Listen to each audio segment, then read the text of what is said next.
This is SSPTV News, brought to you by Samsung Productions and the Hazleton Standard Speaker.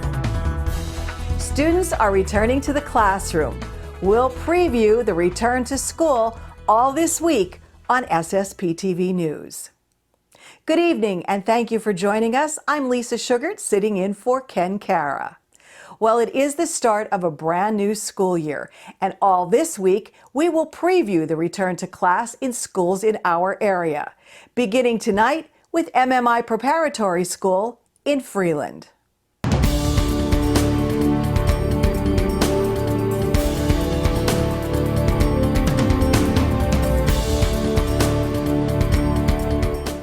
Students are back in the classroom at MMI Preparatory School in Freeland.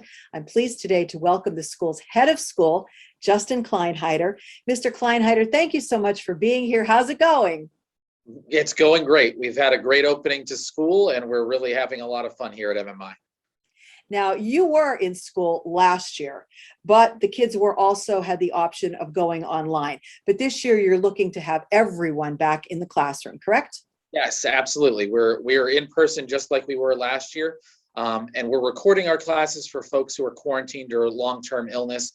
But we're really excited that we're able to have more people back in the classroom and everyone together, because I think that's how education works best.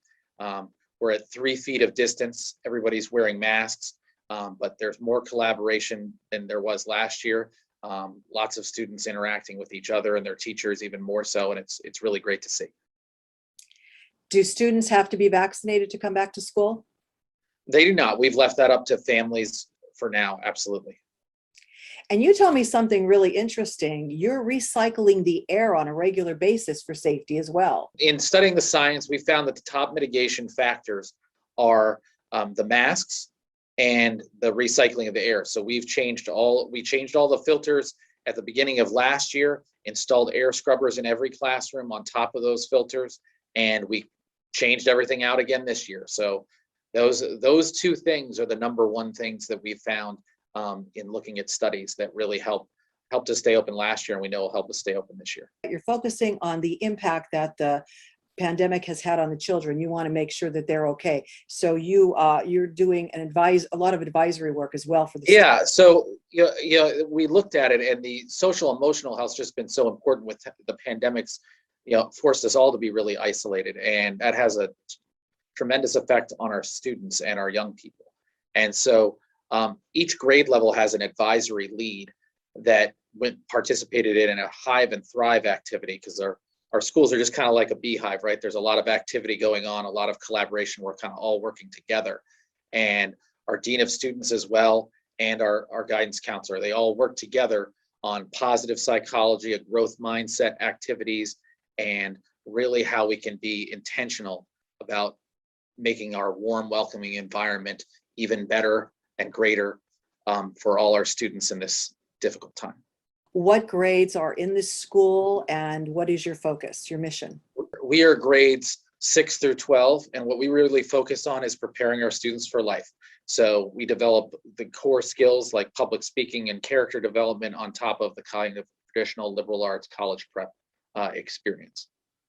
And I know that there are some new faces and one very familiar face that is at MMI this year. So tell us all about that. Yeah, so we have new math teachers with advanced degree. We have an exciting young history teacher starting here at MMI this year. And we have Joe Flanagan returning as athletic director and PE teacher. And he's really excited to be back in Freeland at home with us. He's been our basketball coach for a long time, but now we're glad that he's joined our faculty and staff. There are a lot of sport activities as well at the school. Yep, we've got all our fall sports returning, tennis, soccer, cross country, volleyball, and golf, all fully operating. They've been practicing for weeks now, and it's been really exciting to see. And we're going to have all our activities and contests going back because the world's changed a little bit, and we're glad that we're able to offer everything and have everybody really excited. How confident are you that things will continue along a positive path? And what's been the reaction of the students as well? I think the students just love being in school and are grateful that we were in school last year. I think that was really important and something that not all their peers had the opportunity to see. I'm hopeful, but what I'm more impressed by is that we had a faculty and staff that can pivot. So, we're at 3 feet right now. If we have to go back to 6 feet, we can do that. If we have to go online fully, we've proved we can do that back in March in 2020, which seems like a lifetime ago. But I know that whatever comes our way, we can do it. And that's, through the grit and determination of everyone, our faculty, staff, families, and students. Very good. Well, thank you so much for joining us. I hope you have a very successful and a very safe school year. Thank you very much. Thank you for having me as always. Today's news feature is brought to you by Lehigh Valley Hospital, Hazleton. Remember, in an emergency, our emergency room is the safest place to be.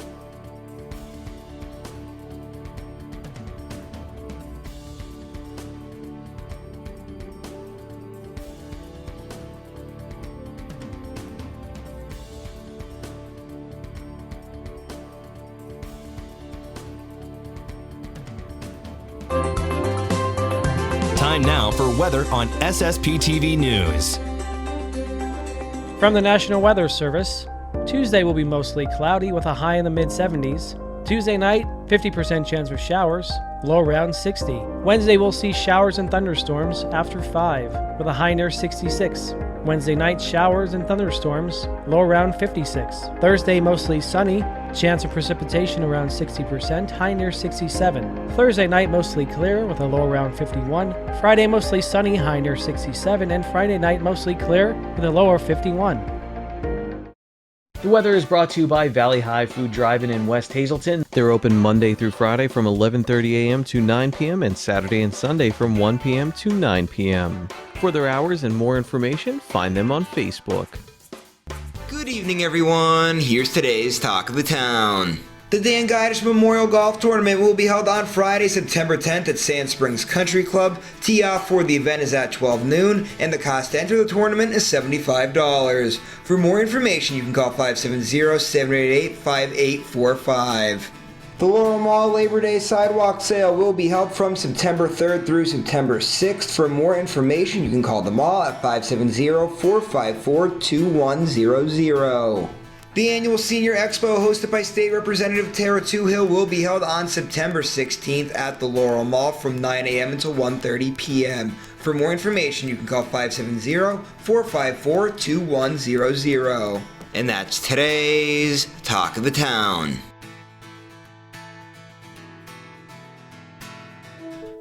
SSPTV News would like to send sincere condolences to the family and friends of Anna M. Camerano of Reading.